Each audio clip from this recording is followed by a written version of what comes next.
بچے میرے ہی گھر آرام کر رہے ہیں. اللہ اکبر. اس نے اپنے عورت کو دھکا مارا, عورت گر جاتی ہے, بے ہوش ہو جاتی ہے. پھر کیا ہوتا ہے, بچوں کو لے کر جاتا ہے, دور دراز لے کر بچوں کو تلوار سے وہ بچوں کا داڑھی یعنی سر مبارک قرض کر دیتا ہے. انا للہ و انا الیہ راجعون. وہ بھی شہید ہو جاتے ہیں.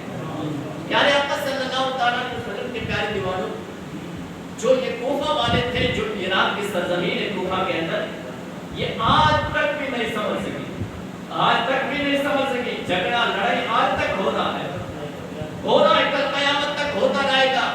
کیوں نہ ہو کہ جس سرزمین پر آل رسول کو بلا کر قتل کیا جائے, وہ زمین کب سدھر سکتی ہے. کوفہ والے اتنے بے وفا آدمی تھے کہ انہوں نے آل رسول کو بلا کر پھر انہیں یزید کا ساتھ دیا. امام حسین, امام علی مقام امام حسین جب شہید ہو جاتے ہیں, یہ آپ نے واقعہ سنا کہ جب شہید ہو جاتے ہیں, پھر بھی جو یزید تھا اس نے ظلم بند نہیں کیا تھا. یزید نے ظلم بند نہیں کیا. جو خیمہ تھا اہل بیت کا, جو عورتیں تھیں, خیمہ تھا, پورے خیمے کو جلا دیتے. یزیدیوں نے پورا خیمہ جلا دیا, پورا خیمہ جلا دیا. حتیٰ کہ بتایا جاتا ہے جو لاشیں تھیں اور لاشوں پر یزیدیوں نے گھوڑے دھڑائے, ہڈیاں چور چور ہو گئی تھی, چور چور ہو گئی. روایت میں آتا ہے کہ جب امام علی مقام امام حسین شہید ہوئے, جو دن تھا اندھیرا ہو گیا, 3 دن تک اندھیرا رہا. اور بتایا جاتا ہے کہ جہاں سے پتھر اٹھاتے تھے اس پتھر سے خون نکلتا تھا, اس پتھر سے خون نکلتا تھا. خون کیوں نہ نکلے کہ امام علی مقام امام حسین کو شہید کیا تھا انہوں نے بدبختوں نے. جہاں کہاں بھی پتھر اٹھاتے پتھر سے خون نکلتا تھا. چاروں طرف اندھیرا ہی اندھیرا چھا گیا. یزیدیوں کو پھر بھی ترس نہیں آیا کہ یزیدیوں نے 34 دن کوفہ کے جو جیل خانہ تھا, اس جیل خانے کے اندر اہل بیت کے عورتوں کو بند رکھا, نہ پانی دیا نہ کھانا دیا, 34 دن تک بند رکھا. ظلم ختم نہیں ہوئے ہیں, ظلم پر ظلم ہو رہا ہے اہل بیت پر. سر بھی الگ کر دیے ہیں دھڑ سے, سر الگ ہیں دھڑ سے, لیکن ان کے خاندان میں سے جو عورتیں بچ گئی ہیں ان پر بھی ظلم ہو رہا, ان پر بھی یہ بد ظلم کر رہے ہیں. حتیٰ کہ بتایا جاتا ہے کہ ان کے جو پٹے تھے یعنی جو سر ڈھانپتے تھے وہ کپڑا بھی یزیدیوں نے چھین لیا تھا. ایک وقت وہ تھا کہ حضرت فاطمہ فرماتی ہے, حضرت فاطمہ فرماتی ہے اور وصیت کرتی ہے کہ جب میرا انتقال ہو جائے تو میرا جنازہ رات کے وقت اٹھانا. کوئی غیر مرد میرا چہرہ کیا میرے بوڈی کو بھی نہ دیکھ سکے کہ قد کتنا فاطمہ کا تھا. لیکن ایک وقت ایک زمانہ ایسا بھی آیا, ایک تاریخ ایسی بھی آئی کہ حضرت فاطمہ کی جو اولاد تھی, جو بیٹیاں تھیں, ان کے جسم سے جو اوپر والا کپڑا تھا جو سر ڈھانپتے تھے, یزیدیوں نے وہ کپڑا بھی چھین لیا تھا. روایت میں آتا ہے کہ حضرت زینب اپنے بالوں سے اپنا منہ مبارک ڈھانپ رہی تھی. بال آگے کر لیے تھے, کوئی غیر چہرہ نہ دیکھے حضرت زینب کا. اور جب قافلہ یزید کے سامنے گیا تو یزید نے تخت پر بیٹھنے کے بعد اور امام علی مقام امام حسین کا سر مقدس سامنے تھا, اور یزید نے کہا لوگوں سے کہا دیکھو جو میرے سے دشمنی کرتا ہے ان کا حال یہ ہوتا ہے. یہ کہہ رہا تھا اور حضرت زینب بھی تھی. اور حضرت زینب تو یزید نے کہا یہ اور کون ہے, کہا کہ یہ امام حسین کی بہن زینب ہے, بہن زینب ہے. یزید نے کہا کہ دیکھ لو لوگوں, جو میرے سے دشمنی کرتا ہے ان کا حال یہ ہوتا ہے. حضرت زینب بے دھڑک بول اٹھی, آج تک نہیں بولی تھی لیکن اس وقت بے دھڑک بول کر کہا یزید جیت تیری نہیں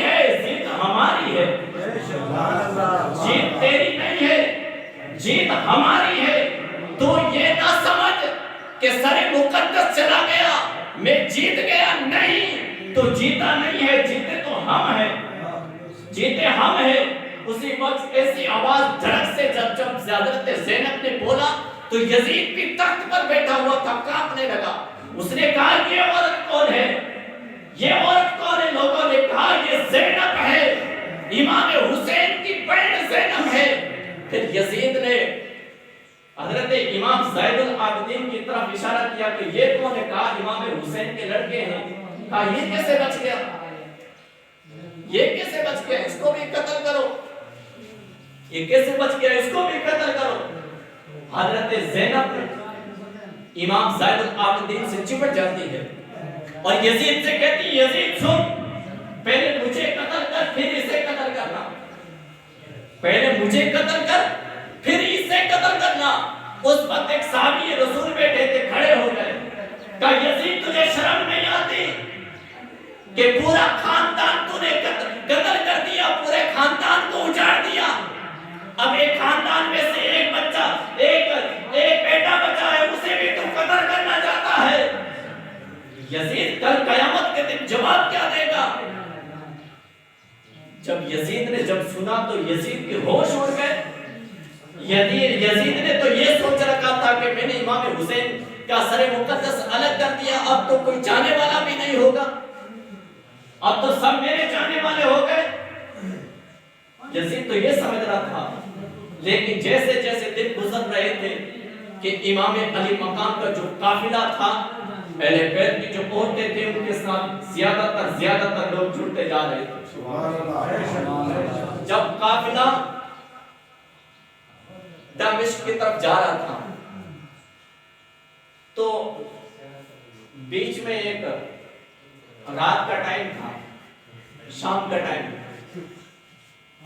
قافلہ جا رہا تھا کہ ایک عورت کھڑی ہے اور ہاتھوں میں برتن میں کھانا ہے، آواز دے رہی ہے کوئی بھوکا ہو تو یہ کھانا کھا دو، یہ صدقہ ہے، یہ صدقے کا کھانا ہے، بار بار آواز دے رہی۔ قافلہ جا رہا تھا، حضرت زینب رکی، اس عورت سے کہا کہ اے عورت یہ کھانا کس چیز کا ہے؟ کہا یہ صدقے کا کھانا ہے، یہ صدقے کا کھانا ہے، آپ یہ کھانا کھائیے، آپ مسافر ہیں۔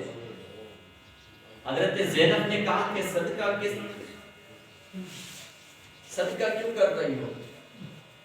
اس عورت نے کہا صدقہ میں اس لیے کر رہی ہوں کہ جو ہمارے نبی محمد مصطفیٰ صلی اللہ علیہ وسلم ہیں ان کے نواسے ہیں امام حسین، میں روزانہ رات کے وقت یہ صدقہ کرتی ہوں، شام کے وقت، اور صدقہ اس لیے کرتی ہوں کہ امام حسین کی عمر دراز ہو، عمر لمبی ہو۔ روزانہ میں صدقہ کرتی ہوں کہ امام حسین کی عمر لمبی ہو۔ جب حضرت زینب نے سنا تو حضرت زینب زور و قطار رونے لگی، جو قافلے کے ساتھ عورتیں تھیں سب رونے لگی۔ اس عورت نے چپ کرانے کے بعد جب چپ ہو گیا حضرت زینب، اس عورت نے پوچھا کہ زینب، عورت نے پوچھا کہ آپ نے امام حسین کا نام سنا تو آپ کے آنکھوں میں آنسو کیسے آ گئے؟ کیا آپ کے کوئی تعلقات ہیں؟ حضرت زینب عرض کرتی ہے کہ اے مائی، آج کے بعد امام حسین کی عمر کے لیے لمبی دعا، عمر کے لیے دعا نہ کرنا۔ اس عورت نے کہا کیوں؟ حضرت زینب فرماتی ہے عورت دیکھ، جو سامنے نیزے پر جو سر مقدس ہے، یہ سر مقدس کسی اور کا نہیں ہے، امام حسین کا سر ہے، امام حسین کا سر ہے۔ یزیدیوں نے امام حسین کا سر تن سے جدا کر دیا ہے۔ جب اتنا سننا تھا کہ عورت بے ہوش ہو جاتی ہے، بے ہوش ہو جاتی ہے۔ پھر قافلہ روانہ ہوا آخری بار دمشق کے قریب پہنچتا ہے کہ وہاں ایک گرجا گھر تھا. عیسائیوں کا گرجا گھر ہوتا ہے جیسی طرح مسجد یا مندر وغیرہ ہوتے ہیں، اسی طرح گرجا گھر عیسائیوں کا بھی الگ ہوتا ہے عبادت کے لیے. وہاں گرجا گھر تھا، وہاں ایک راہب رہا کرتا تھا، اور راہب زندگی میں باہر نہیں نکلا تھا گرجا گھر سے، زندگی میں باہر نہیں نکلا تھا گرجا گھر سے. تو ایک مرتبہ اب گرجا گھر سے باہر نہیں نکلا تھا، قافلہ پہنچنے والا تھا کہ وہ راہب گرجا گھر سے باہر نکلتا ہے. شام کا وقت ہو چکا ہے، قافلہ پہنچتا ہے. اس راہب نے کہا کہ آپ کہاں سے آئے ہو؟ کہا کربلا سے آئے، یہ قافلہ ہے. یزیدیوں نے کہا کہ یہ امام علی مقام امام حسین کا سر ہے نیزے پر، جو یزید کی بیعت نہیں کی تھی. اس راہب نے کہا نادانو، تم نبی کی اولاد کا یہ حال کر دیا. آخرکار اس راہب نے کہا کہ شام کا وقت ہے، آپ کو کہیں نہ کہیں تو ٹھہرنا ہے، لیکن آج یہی ٹھہر جاؤ، آج میرے گرجا گھر میں ٹھہر جاؤ. یزید کے ماننے والے جو سپہ سالار تھا اس نے کہا نہیں ٹھہریں گے. اس راہب نے کہا کہ اگر مجھ سے 10 درہم پیسے لینا چاہتے ہو لے دو، لیکن آج یہی ٹھہر جاؤ، اور یہ سر مقدس ہے، رات مجھے دے دو، رات کے مجھے دے دو. جو یزیدیوں کے جو سپہ سالار تھا اس نے بات مانی کہ پیسے مل رہے ہیں. اس راہب نے سر مقدس لیا. اہل بیت کی جو عورتیں تھیں انہیں ایک کمرے میں گرایا گیا، کھانا پانی دیا گیا، اور سر مقدس کو صاف کیا اور اپنے کمرے میں لے کر گیا، وہاں اچھی جگہ پر رکھا.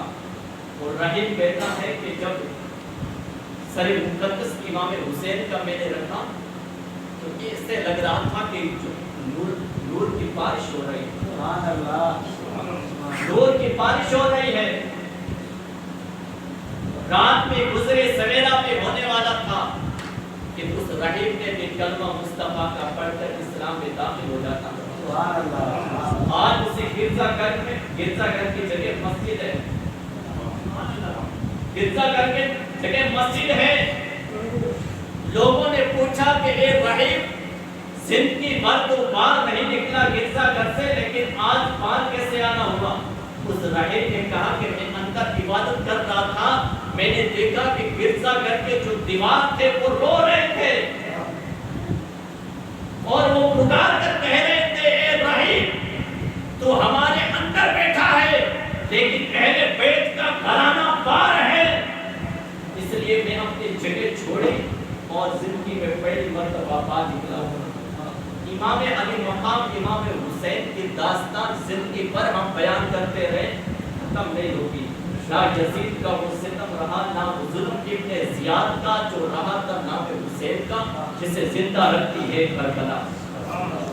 امام علی مقام امام حسین جیسے دن گزرتے جائیں گے ان کی شہادت کی تاریخ تازہ ہوتی جائے گی. اور امام حسین، آخری بات، امام حسین کی شہادت نے ہمیں یہ درس دیا ہے، درس یہ پیغام امام حسین سے ہمیں ملا ہے کہ یزیدیوں کے سامنے سر نہیں جھکانا ہے.